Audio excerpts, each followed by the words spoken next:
Buenas noches, nosotros somos el Grupo 18 y a continuación vamos a exponer un caso que se presentó en un hospital de Colombia durante la pandemia del COVID-19. Dos pacientes se presentaron a un servicio de urgencias de un hospital X en Colombia, ambos con sintomatología respiratoria, picos febriles al ingreso con los signos de hipotensión, taquicárdicos, requerimiento de oxígeno a alto flujo. Durante su estancia hospitalaria se tomaron paraclínicos, radiografía de tórax, se diagnosticó una neumonía grave, pero ambos se deterioraron con requerimiento de intubación orotraqueal y ventilación mecánica invasiva. Nuestros dos pacientes, uno de 34 años sin antecedentes previos, deportista, tiene dos hijos, uno de 3 años y 5 años y una familia que depende de él económicamente.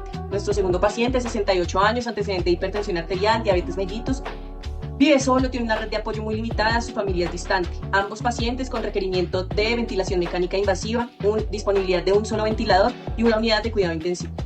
El dilema surge porque los médicos deben tomar la decisión de elegir entre dos pacientes y cuál debe recibir la última cama y el último ventilador disponible en la unidad de cuidado intensivo en el hospital. Ambos están en una situación crítica y es un dilema que se debe afrontar. A continuación, analizaremos más del caso.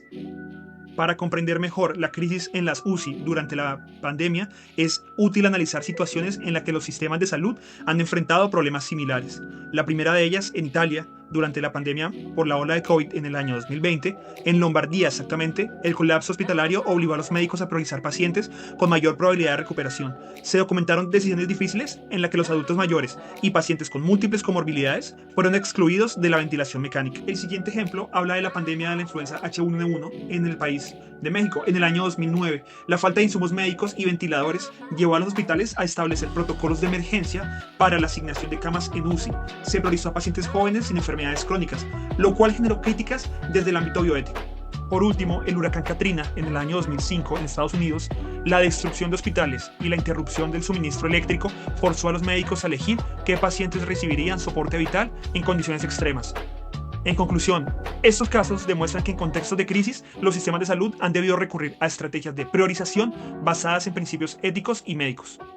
Continuando con el caso, vamos a hablar del establecimiento de principios éticos y jurídicos aplicables. Vamos a hablar de los principios bioéticos como el de la justicia, el cual nos habla de que todos los pacientes tienen derecho al acceso de los recursos de manera equitativa y sin discriminación. En este caso, el paciente número 1 fue el que tuvo el acceso a la unidad de cuidados intensivos en cuanto era el que mayor posibilidad de recuperación tenía. Esto entra en conflicto con el principio de la igualdad en relación con el paciente número 2 que no tuvo acceso a la unidad de cuidados intensivos. Sin embargo, este paciente número 2 va a tener todo el cuidado de la institución de salud para que se le pueda prestar un acceso a la salud de manera digna. Esto en cuanto existen otros principios como el de no maleficencia, el cual nos habla de que hay que evitar todas las intervenciones que puedan generar más daño que beneficio. También nos basamos en el principio de beneficencia, el cual nos habla de que hay que priorizar las decisiones que maximicen el bienestar de la mayor cantidad de pacientes.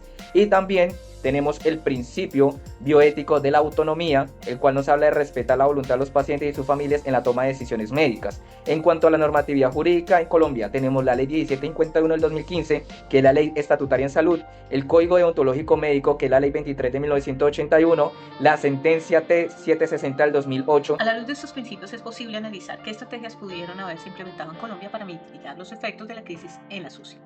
La redistribución equitativa de recursos, posiblemente con un sistema de asignación de acuerdo a las regiones y sus necesidades de población, evitando así el déficit de ventiladores. El fortalecimiento de la capacitación médica, con una estrategia de programas de capacitación acelerada no solamente al personal de enfermería, sino a otros profesionales de salud, habría permitido una mejor respuesta en esa falta de especialistas. En la implementación de comités de crisis en UCI para el análisis de los casos críticos y tomar decisiones de asignación de recursos de forma ética y consensuada, con un equipo multidisciplinario. La planeación estratégica, creación de planes nacionales de contingencia con protocolos claros y con una expansión de UCI en emergencias sanitarias. La descentralización de la gestión hospitalaria, implementando un sistema digital, por ejemplo, a nivel nacional, en tiempo real, con la ocupación y distribución de camas en UCI. Uno muy importante que es el apoyo psicológico para el personal de salud, con la creación de programas de bienestar y reducción de la carga laboral en situaciones de crisis prolongadas.